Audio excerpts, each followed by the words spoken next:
So today, guys, for the Prepstar Southwest and Prepstar 360 podcast interview today, I have Jody Jones.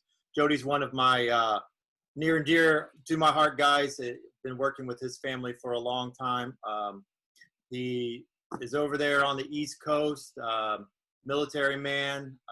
So I'd like to introduce you to Jody Jones. He's going to share with us today just kind of a parent perspective of the Prepstar program and just his overall experience with us. So Jody, I appreciate you being on today. Thanks for joining us. Indeed. Yes. What's up, Coach? How you doing? I'm doing well. So let's just get started with a quick introduction. Why don't you tell us a little bit about yourself, just like where you are, how many kids you have. Just give us a little background. All right, cool. So my name is Jody Jones. I'm military, 25 years in the Army as an air traffic control and airspace manager. We have 4 kids, my wife and I, Veronica. My oldest, Jay, was a running back at Coastal Carolina. DJ, which has also been working with Coach Mike, is at UNC at Chapel Hill. And my youngest son, Jaden, was at Pine Forest Senior High in Fayetteville, North Carolina. Since this summer, we have moved to Florida after I retired. So I kind of enjoyed the retiring life in Florida. Also, I got a nice little plus job down here. So, it's nice being on the beach. So Nice. So Jaden had to transfer down here. He's going to be going to Navarre High School here in Florida, which got a pretty good track record. In fact, the starting running back from here is the starting running back at UNC as well with DJ at Carolina. So that's pretty cool. So we kind of moved down here and got into the football family down here in Florida already. So that's a good thing as well. But yeah, 25 years in the Army. Retired, moved down here to Florida, and just trying to enjoy life now. Fayetteville was nice. I mean, that's my hometown. I'm born and raised there, but just had to do something different. And so here we are in Florida. So Florida's not a bad place to be, especially. No, Florida's not bad at all. I mean, I can walk out my front door and walk to the water, and that's a beautiful thing. That's exactly what being in the desert, don't have any water, takes us a little bit to get there. So, well, Coach, you're welcome here anytime. Just let me know. Yeah, I appreciate that. Likewise, if you just want to broil in the sun, come on out here. Nah, okay, we're good here. Fry an egg on the sidewalk together. But I do appreciate we appreciate your service, and like I said, I mean, we've been working about 3 years, I think, about somewhere around in there. Yeah, I think we started in DJ's. I want to say, I think his end of his freshman year, and then we had him and Jaden at the same time. Cause I think Jaden was a freshman, DJ was a sophomore. Right. I remember Jaden was a freshman, so Jaden is as we mentioned, the youngest. So he's a 2021, and so freshman. So probably the better half of 3, almost 4 years. So. I always like to talk to my parents just kind of about the process for them. So that was one of my first questions is when, like you've already mentioned that, when did you start the recruiting process for your sons, and just kind of what made you feel like that was the time to get started? Well, for DJ and Jaden, they're both, I don't like to blow their head up, but they're pretty good athletes. They both 4-year starters on the varsity team, and both started in their freshman year. So at that point, I realized then I was like, okay, we got to push these guys because they have the talent. But I noticed one thing, and I was reluctant to do this with my oldest son. My oldest son, he actually walked on to Coastal Carolina and became a running back there. But because at that time I was active duty military and just didn't know all the process of recruiting, because it's not an easy task. And it's something that parents really got to get involved with. But I learned a lot with DJ and Jaden process, especially with DJ process, because DJ had over 20-something offers different schools. And so that process of going to different schools and interview different coaches and they interviewing us at the same time, we've learned a lot. And what I realized that the ratings and stars matters to these schools. The 3-star and the 4-star, I think that helps. I don't know if it helps a budget or what, but I can tell that affects the schools. And then next thing you know, you see on ESPN, such and such school, another 4-star, 3-star, or 5-star, and that affects their recruiting process for that school. I don't know if that's more money for them or not, but it's effective. And that's when I realized that I got to make sure, especially with Jaden now, with this COVID thing, it's been hard to, because there haven't been any camps, there haven't been any Right. rival camps and Nike and all that. So how the 21 kids are going to get looked at for as ratings? I know you just got the ball out for one, but it pushes the process back for the 2021 kids. Right. So if I remember right, the guys that did a combine, I can't remember what the name of the combine, but I think DJ and Jaden both were the top of their positions for that combine. Is that right? Yeah. So in Durham, North Carolina, they both was in the FBU. It was FBU or either the Rivals combine. DJ was a top receiver, and Jaden was one of they both made top five. Right. DJ was a top receiver, and Jaden was a top five, one of the top five quarterbacks, which pushed them to the next level. There's another combine they had in South Carolina with just top quarterbacks, and Jaden went to that one and also did very well. And I think he won first place in South Carolina for that one as well, and that was through Rivals. Right. So that, of course, those type of camps help, but of course, with COVID, those camps have been going on. Right. And I think they did. Oh, I'm sorry. Go ahead. No, you go ahead. I was gonna say we leveraged that, if I remember right. That was a big. That was something we kind of promoted with both of those guys. Yes. They were top. Yeah. Tell me, just you don't have to list all 20, but give me some of the schools that you said DJ had 20 offers. Like some of the. Well, I mean, most of the schools in North Carolina, the UNC, Wake Forest. We had Furman. Furman was one of the first ones, Right. Which is in South Carolina. And once that started, it seemed like it just started trickling in. I mean, it's like every other day there was another one. It's crazy. My two brothers are real big in football as well, and they're big on social media. So as we get another offer in, they was the one posting on the line of the new offer and all that. So it's like this big collage of all these different colleges. But some of the biggest ones that we went to Missouri and checked them out, and we went to Michigan. So it kind of boiled down for DJ for Missouri, Michigan, and Carolina. Right. And then at the end, it was Michigan and Carolina. I think there was some coaching change in Missouri or whatever, which is a great program as well. All the schools we went to, Furman, Michigan, all great programs. It just, at that point, it's a matter of a feeling that you get from the coaches, the staff, the other players, the feeling that the parents have. I would tell you, the running back coach at Michigan, excellent. The running back coach at Carolina, excellent. I mean, those guys, they put pride. If they want you, they put pride into you. Yeah. And they show it.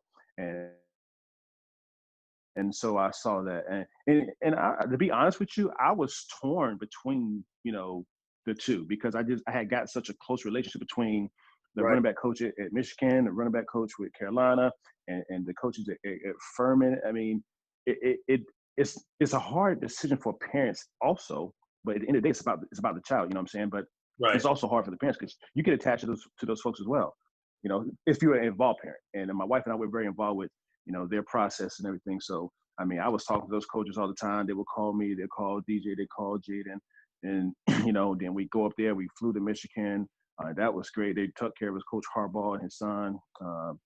That was great as well. But it's just a different feeling. And you have the athlete themselves has to get a feeling, and the parents have to get a feeling, and then you all have to, get together and talk about, okay, what's going to be best for us, whether school-wise, travel, right, your future, which one be in line, where you can get your good play time at, what's best for all around, and then it's about that feeling, and it's just Coach Brown, Matt Brown, and Coach G at Carolina, they just gave us, and all the staff, they just gave us a different feeling. Yeah. I kind of compare this when people ask me as a parent. I felt like I wouldn't have been fine with DJ going to Michigan or Carolina. Michigan, I felt like I was just take right. But for Carolina, it felt like I was taking him to my mama's house and dropping him off when I had to go to work. You know what I'm saying? Right. So there's a little difference. You had trust in your daycare center. They're going to take care of your child and give him the best, that they could do. And you also know that your mama going to take care of your child and give them the best. Right. So it was just, that was the biggest difference, I think. I mean, they both were excellent programs, excellent schools. And at the end of the day, DJ made his choice for Carolina, which we're very happy with. And now we're just going to the next process. We got DJ in there, and in fact, they go back next week. Right. This COVID thing, and my next process is get Jaden promoted out there. I mean, Right. he's really got to do a different thing this year because of the COVID, and he's really just gonna have to show out, and hopefully some camps or something open up somewhere we can get through some and get him noticed in the Florida district as well. Right. Yeah, I'm really glad that he decided to go to UNC. I would have been happy with Mizzou because I think I told you we lived in Jefferson City, and but I'm an Ohio State guy, and I remember talking to you, and I said, "Man, Jody, I'm gonna root for DJ, but except for that second Saturday in November when we're playing the Buckeyes, I'm gonna have to root against him." And I had the same experience with one of my athletes that was a 2019 plays for Nebraska, and he made it into the starting lineup this year, and Nebraska played Ohio State. So I was kind of like watching him, and I'm like, I love that kid, but go Buck. We got to beat him. So, but he definitely. So kind of your experience was you started seeing some potential in the boys. They both guys, and they showed a lot of promise with the camp and getting some notoriety. So you decided, hey, I better do something to get these guys a little more help and or whatever, a little more exposure. Is that kind of where you came from? Yeah, and that's where it was. I went to one seminar. It was one camp we went to in Charlotte, and so the players had went out and got dressed and get ready to compete. And so one of the coaches, his son was an NFL player, and he talked about his process. And basically, he kind of told all the parents when he talked to the parents, he kind of explained to the parents, those of you here are good parents, but you got to do more. And you got to get involved. And so what he was explaining to us then is that even the parents have to build their own little Twitter account for your child. Yeah. And so I thought about that. I was like, okay, yeah, that makes sense. So of course, DJ and Jaden, they have their own little Twitter accounts for all their friends. But I also went and made an account for them just for football stuff, or just for their athletic abilities. And so that helps out, and that helps pushes the kids out. Right. And so I learned that at that camp we went to in Charlotte. And I'm sorry, go ahead. No, you were saying. How did you find Prepstar? I don't recall because it's been so long. You remember? Yeah, I think I was looking at cause see, I was with another recruiting firm agency. It was pretty big, and they usually be in a lot of different camps and stuff. Right. But I didn't feel nothing from them. I couldn't get the feedback from them. And to me, if I'm going to be involved, I need, whoever I'm paying, that they need to be involved as well. I paid them for my oldest son, and it didn't pan out as I thought it would be. My oldest son, he didn't get a scholarship, but he also was able to go play football because he walked on. And so we learned from that. I learned from that. And then I switched DJ and Jaden to that same firm. And I just wasn't getting anything. It was like, I felt like one of a million. And I didn't feel like that was where my money was going. I didn't want to be one of a million. You know what I'm saying? I want to be one of a few. And so I think I saw Prepstar on an ad or something. I was looking on the line. I think probably signed up for one of the camps or something like that. And I probably saw it. I don't know. But then when I don't know if we got direct in contact with you or not, but when I tell you, when I talked to you, I had a different feel. And so initially we jumped onto it. And I probably abused your rights because I know I was sending you film every Friday night. You were. Yeah. I probably abused it, but there's a difference when you feel like somebody's really on your team. And I appreciate, and my wife and I, we appreciate what you've done for us. I even remember one time when we was going, I had free military tickets to NC State. I don't know if you remember this. Yeah. We had free tickets to NC State. And then I told you about it, and you called and contacted the coaches there, whoever you contact, and got Jaden an official visit. And so he was able to suit up and everything and tour the school, had an official visit. And that was great. We appreciate that as well. And that was a good experience too, because she got right back to me. It was the coordinator for that, or the AD, and they went right into that. They were like, heck yeah, bring them down. It was, but I remember I remember we did a lot, like you mentioned the video, because you would send it and we kind of reorganized it. And I think that was, a lot of families may be misinformed with the recruiting process, or when you work with somebody like myself or or an agency like Prepstar, it's very personal. It's not just about like contacting coaches and that sort of thing. And I know, like you said, we would send video, and then there was one time, I think DJ was a junior, and he had his video kind of really disarrayed. And I think, most kids have that problem. They just kind of go game after game after game. And I talked to him, I said, look, best place first. We started reorganizing. I said, here. And I think we went through 2 or 3 little drafts, and then it just like things started clicking, and he, I think he started responding too. And I'm a student or a parent of student athletes, so I know what that's about. For them, it's such a hard struggle, and it's overwhelming. And I think for the athletes, the same way. Like if they, just like parents, if they have somebody on their side, that's encouraging to have somebody say, all right, look, here's a better way to do it, or let's use it like this and use it to your advantage. I just remember too, there was we had video of him blowing some guy up as a rep. And I remember coaches, I put that on my Twitter, and I can't remember how we did it. If you did it, I did it. We edited that film, and it was everywhere. I mean, it was like, I had coaches tweeting me, and they're like, bad word, beep, beep, beep. That stuff is, I was like, they're like, who is this kid? And I'm like, here you go, check him out. But it was really, really interesting. So do you feel like starting the guys early in the process, do you think that gave them an advantage? Yeah, I think it does. I mean, because at the end of the day, it's all about getting your kid's name into that, I guess, that pool of names, or the database, I heard some coaches and some recruiters say it at some of the schools I visited. But and a lot of times they just go to database, and they have these graduate assistants. That's all they do is sit there and review film.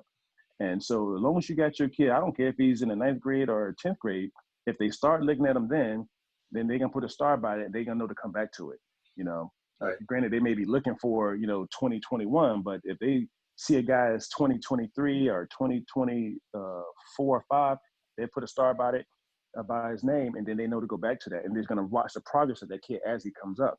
Right. Yeah. So I think it's very, very beneficial to get them started as soon as possible, and put the huddle film, get that on there. That way people can see it and get their names out there as soon as possible. Right. So I always like this question with parents, because for a lot of parents, like you said, they want to be involved. Some parents, in my opinion, are too involved, and some parents are not involved enough. So I think there's a nice balance. That's my personal opinion.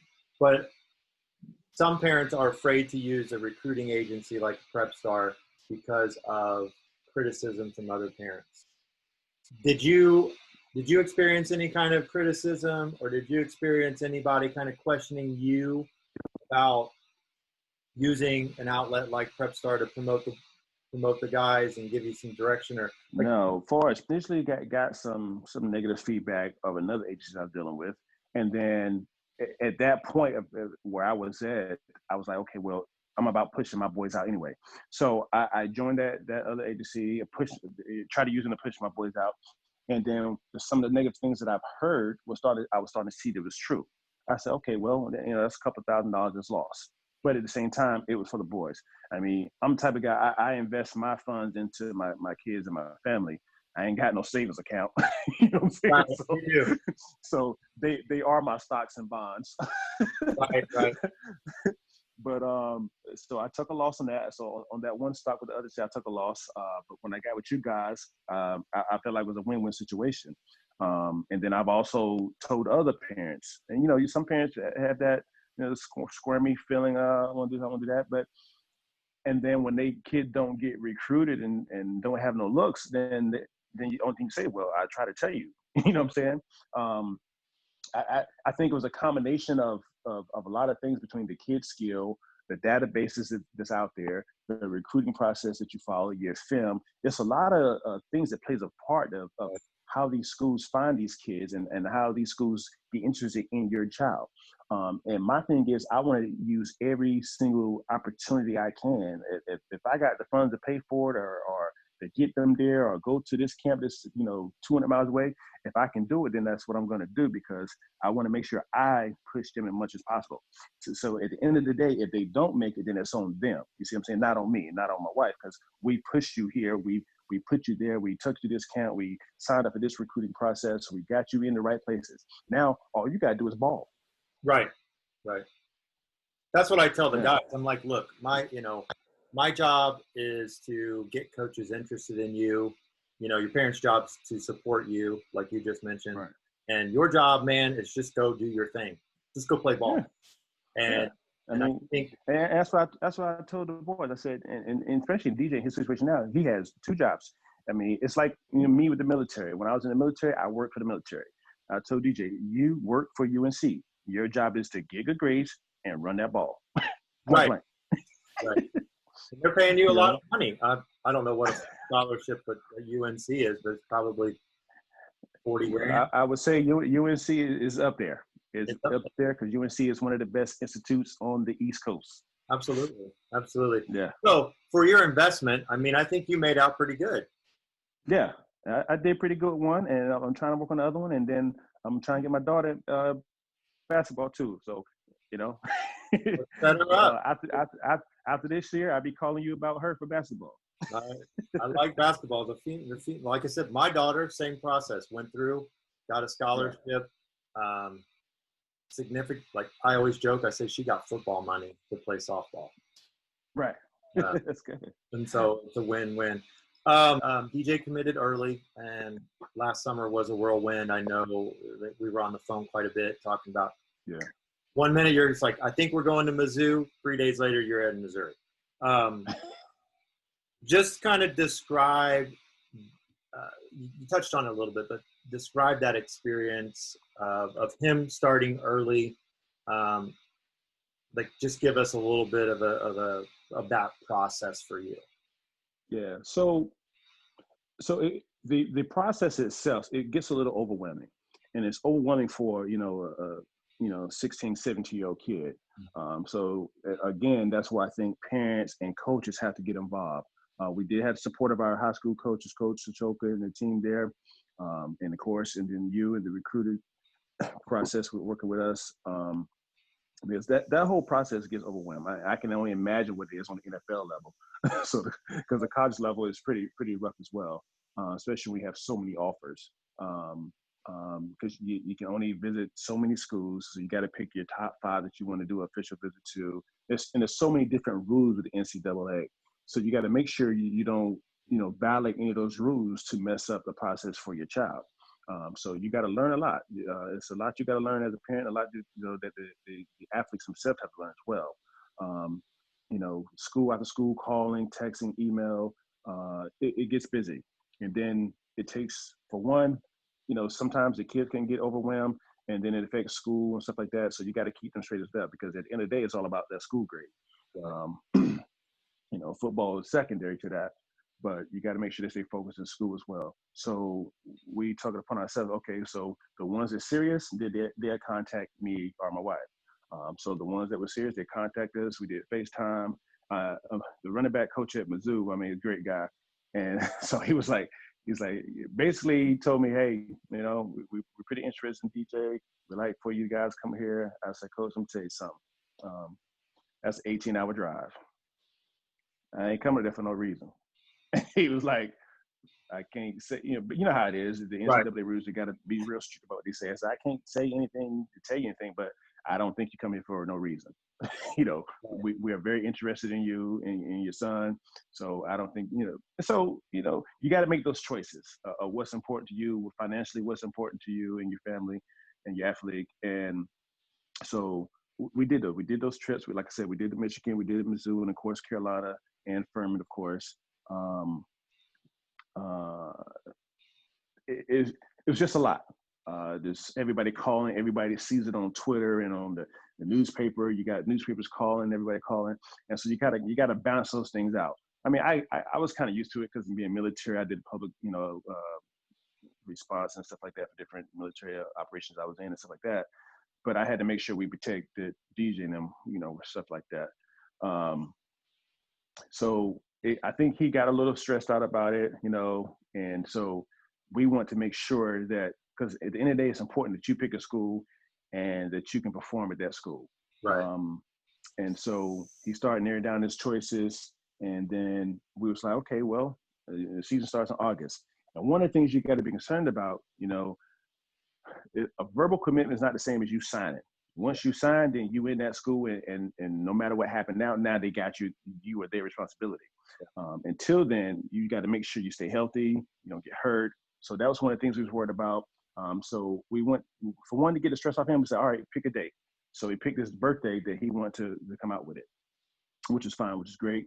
And then we did the video for it. Right. The video is phenomenal. That hit like billions of hits or whatever on Twitter, or whatever that stuff's called. Yeah. And then it was over. And after that point, he made his decision and then put the video out. That was like a relief. So now all he had to do was concentrate on school and that season and staying healthy for that season. That's it. And it takes a lot of stress off you to go ahead and make that decision. And we also had a decision that, look, wherever we go, we want to go early. You know what I'm saying? Because I think it's best for these athletes, especially when you got that type of talent, to get in there early, get in the program early, get in the weight room with the school early, get on the nutritional program, get in the books early, climatize yourself to that school prior to everybody else getting there in June. Because when everybody's getting there in June and July, they trying to play catch up. Well, you already ahead. You've already got used to everything. And that's the best way to go. If you can go early, I encourage all these athletes, if you go to that university, wherever early, go. Right. Right. Yeah. I remember. He was already straight for his school and grades. And so we had one more class he had to finish out. We finished that out to make sure any event, whichever school wanted him, whichever one he chose, that he would leave and go early and report in January. Right. Right. And I think, given you and I had this conversation a couple months ago with the COVID, I mean, he has the advantage of he got on campus and he started to acclimate already. Right. I've got a couple guys who, I spoke to one of my athletes this week, and he said they can't report till mid-August. Right. Yeah. And they're going to report in July, and they have to quarantine for 2 weeks before they start in August. Exactly. So what could go wrong with throwing a bunch of 18, 19, and 20-year-old boys into a hotel or an area for two weeks? Yeah. I don't know, but not only that, you got to look at it. As of right now, none of the schedules have changed. So they start in August and then they playing in September. That's not a lot of grooming time. No, it's like you said, it's not a lot of time to get acclimated, and that transition is huge. And I think DJ, we already kind of talked about some of DJ's early habits that he had to make sure that he established, because college life is a lot different, and that transition is overall just a different transition from high school. Yeah, definitely. Last question. Yeah, overall, share about your experience with Prepstar. Yeah. So my overall experience with Prepstar has been phenomenal. I really feel like there's a personal relationship. And again, that's important to a parent and to the athletes themselves. That personal relationship, again, I say again, I feel like I probably abuse it because I feel like I treated Coach I feel like I treat you like you use my personal agent. And the good thing about that with you and Prepstar, you responded. When I sent videos, you guys edit videos and sent back and changed videos and corrected stuff for us. So it makes a difference. And I feel like, whatever was spent on that was way past the investment. Of course, I feel like Prepstar really has helped with the push of getting DJ in and a lot of offers. And I know for sure Prepstar is going to help get Jada on the next level as well. Oh, yeah. So my wife and I, we're very pleased with Prepstar. We was not pleased with one of the other agencies that we deal with, which I still get emails from, but they're not interactive. And it's important in this process, especially when these kids are juniors and seniors, you have to be interactive, and you have to have a recruiting program that's going to be interactive with them as well. Absolutely. I thought you hit it spot on. Well, we appreciate you being on today. I know it's a beautiful Saturday in Florida, early Yeah, I'm summer. not gonna hit this beach in a little bit. So I appreciate you taking your time out. It's been a true pleasure to work with you and your family. We haven't met in person, but man, I feel like I know you. And like you said, if you ever needed to be on the West Coast, it's a place to be. You're always a place with me. But again, I appreciate your time, and I thank you for being on. I appreciate it, Coach. Again, I appreciate everything you've done. You and Prepstar 360, all the articles, the time, and you're right. This does feel like family. You're right. We haven't met in person, but much as we've talked and been involved, it feels like family. Like I taught you just as much as I taught my brother. You know what I'm saying? So we really appreciate the whole process you guys are doing, and then I don't know. We'll see what the future holds for us. I think we got a lot more in store. Right. I agree. Thanks again for your time.